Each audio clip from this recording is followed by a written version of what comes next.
In Dalton, it's day 2 of picketing for bus drivers pushing for fair labor practices, and Dallas Payton has the latest. David, bus drivers with Amalgamated Transit Union recently filed an unfair labor practice against First Student Monday evening. First Student and union members met for negotiations. First Student shared a statement on Tuesday morning following a negotiations meeting with Amalgamated Transit Union.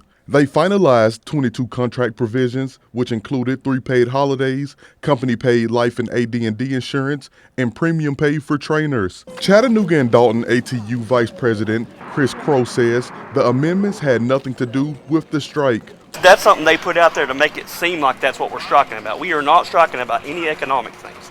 This strike is clearly on the unfair labor practices by this company. And so that's a lie they put out there to try to get the public to see that we are greedy or after money. That is not it at all. We are after them mistreating their employees. Crow says they are striking about multiple issues. We had employees who were improperly disciplined due to their union activity. We had one guy who had an accident, and when we looked at it into the code of conduct, it was found that he was charged with something he shouldn't have been charged with and suspended.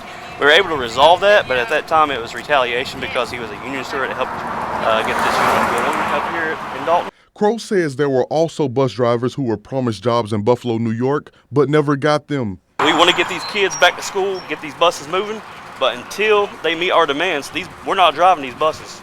He says they will continue to picket in front of the First Student's office until their needs are met. First Student released a statement in response saying, based on the progress made during last night's bargaining session, it is extremely unfortunate that this morning the union continues to strike and harass and attempted to intimidate their fellow employees who were attempting to transport Dalton school children to school. President Lakeisha Strickland says her members mean no harm. We're only here to take a stand to make sure our members are treated fairly, to get a good contract, come to an agreement, and to make sure our demands are met so they can be treated fairly for standing up for themselves. It's nothing personal, it's business.